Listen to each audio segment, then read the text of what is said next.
Hello everyone, कैसे हैं आप सब लोग। तो आज मैं आपसे डिस्कस करने वाली हूँ मैथ्स का मोस्ट इंपॉर्टेंट टॉपिक CISI। तो इसके जितने भी इंपॉर्टेंट फॉर्मुलाज बनते हैं, टाइप्स बनते हैं, वो सब मैंने इस वीडियो में इंक्लूड किए हैं। अभी क्या मीन्स क्या कि बहुत कम दिन रह गए, तो मैं रोज का मैथ्स का एक टॉपिक रिवाइज कर रही हूँ। तो जिसमें से आज मैंने CISI रिवाइज किया, तो सोचा आपके साथ भी शेयर करूँ। तो आप ये वीडियो लास्ट तक जरूर देखिएगा, आपके लिए बेनिफिशियल रहेगा। और एक और इन्फॉर्मेशन, टेक्स्ट बुक पे अभी ईयर एंड सेल चल रही है, जिसके अंदर अगर आप मेरा कूपन कोड अप्लाई करते हैं CHCHL, तो आपको 12% एक्स्ट्रा ऑफ मिलेगा और 1 ईयर का पास फॉर जस्ट 307 रुपीज में मिल जाएगा।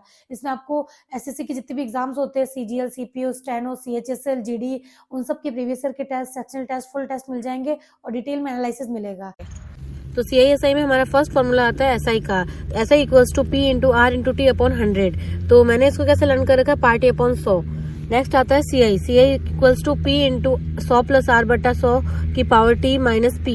और SI के अमाउंट का फॉर्मूला होता है P plus P into R into T upon 100। और CI के अमाउंट का फॉर्मूला होता है P into 100 plus R upon 100 की पावर T। नेक्स्ट है 2 साल के लिए CI SI का डिफरेंस। जब हमें 2 साल का CI और SI का डिफरेंस पूछ रखा हो, या फिर क्वेश्चन में दे रखा हो और P पूछ रखा हो, या R, कोई भी, मतलब इन तीनों में से एक चीज की वैल्यू पूछ रखी होगी और कोई भी 2 वैल्यू दे रखी होगी हमें, तो difference equals to P into R upon 100 की पावर 2। 3 इयर्स के लिए जब हमें CISI का डिफरेंस पूछे, तो इसका फॉर्मूला क्या होता है, D equals to P into R upon 100 की power 2 multiply 300 plus R upon 100। यहाँ पे हमें ध्यान रखना है कि 300 प्लस R है अपॉन 100 है। हम क्या सोचते हैं फटाफट में कि 300 प्लस R बटा 300 लिख देते हैं। नेक्स्ट क्वेश्चन आता है हमारा 2 साल के लिए CISI में संबंध। अब इसमें क्या होगा कि एग्जाम में हमारे पास क्वेश्चन आएगा, CI दे रखा होगा 2 साल का, SI दे रखा होगा और रेट पूछ लेगा, तो हम कंफ्यूज होंगे कि यार P तो दे ही नहीं रखा, हम डायरेक्ट कैसे निकालें। तो इसके लिए ये पर्सनल फॉर्मूला बना हुआ है, CI upon SI equals to 200 plus R बटा 200।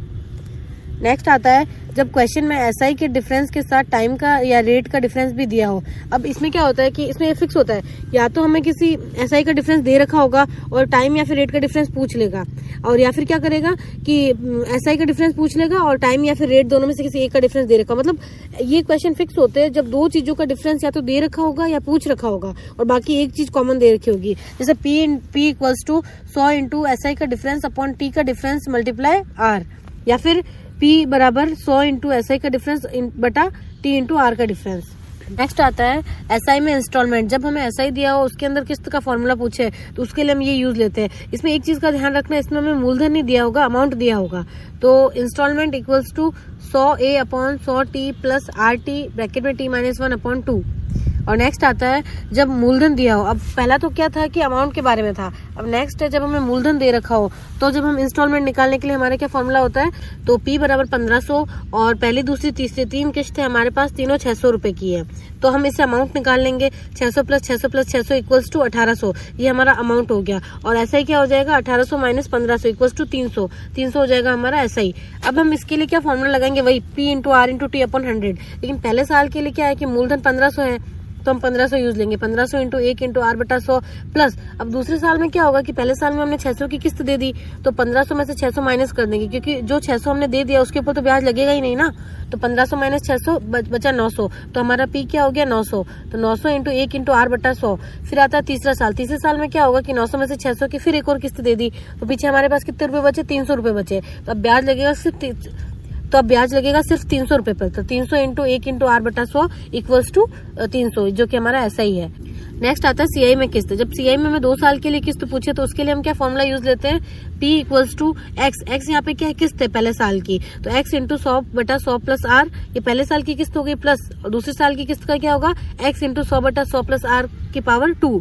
अब यहाँ पे क्या हो सकता है कि मैंने X लिखा है, तो ये दोनों साल की मैंने किस्त सेम ले रखी है, लेकिन एग्जाम में कई बार क्या होगा, पहले साल की किस्त अलग होगी, दूसरे साल की अलग होगी, तीसरे साल की अलग होगी। तो हमें मतलब कंफ्यूज नहीं होना है। जो किस्त दे रखी है वो पहले साल की, वो पहले साल में अप्लाई कर देनी है, जो दूसरे साल की दे रखी है वो दूसरे साल के लिए अप्लाई कर देनी है। नेक्स्ट आता है जब CI में 3 साल का अमाउंट और 6 साल का अमाउंट। जब अब हमें क्या है कि CI के अंदर 3 साल का और 6 साल का अमाउंट दिया हो। 3 साल का अमाउंट क्या है 6690 और 6 साल का 10035।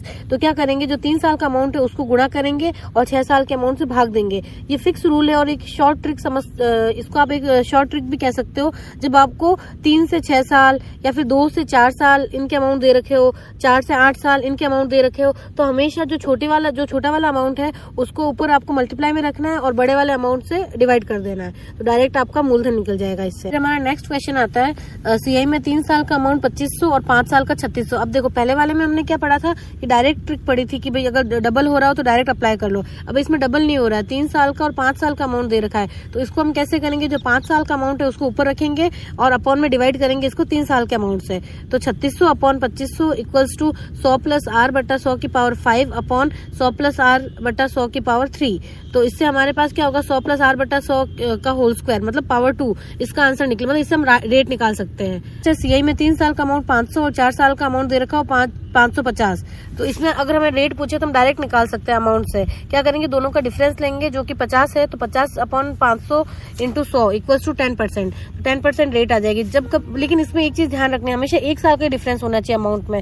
जैसे 3 साल और 4 साल का अमाउंट दे रखा हो, 5-6 का दे रखा हो, 7-8 कोई से भी, मतलब 1 साल का डिफरेंस होना चाहिए, तो उससे हम डायरेक्ट रेट निकाल सकते हैं। नेक्स्ट आता है जब हमें ओनली सेकंड ईयर का सीआई पूछे और क्वेश्चन में फर्स्ट ईयर का सीआई दे रखा हो, तो हम डायरेक्ट क्या करेंगे, ओनली फर्स्ट ईयर का CI multiply 100 plus R upon 100 ये कर देंगे। और इसकी जगह हमें क्या कर सकते हैं कि रेट दे सकते हैं और फर्स्ट ईयर का सीआई भी पूछ सकते हैं। तो कोई इन तीनों में से कोई भी 2 वैल्यू दे रखी होगी और एक का मान पूछ लेंगे। नेक्स्ट आता है ओनली 5th ईयर का सीआई पूछे और 3rd ईयर का सीआई दे रखा हो, तो हम क्या लगाएंगे, क्या फॉर्मूला अप्लाई करेंगे, ओनली 3rd ईयर का CI multiply 100 plus R upon 100 की पावर 2, क्योंकि 5 साल और 3 साल के सीआई में 2 साल का डिफरेंस है, इसलिए हमने पावर 2 किया। वैसे ही नेक्स्ट क्वेश्चन आता है जब हमें ओनली 5th ईयर का सीआई पूछे तो हम क्या और 2nd ईयर का सीआई दे रखा हो, तो हम क्या अप्लाई करेंगे, ओनली 2nd ईयर का CI multiply 100 plus R upon 100 की पावर 3। यहाँ पे पावर 3 क्यों लगा है, क्योंकि 5 साल और 2 साल के सीआई में 3 साल का डिफरेंस है, इसलिए जो पावर है वो टाइम का डिफरेंस होता है उसके अकॉर्डिंग लगती है।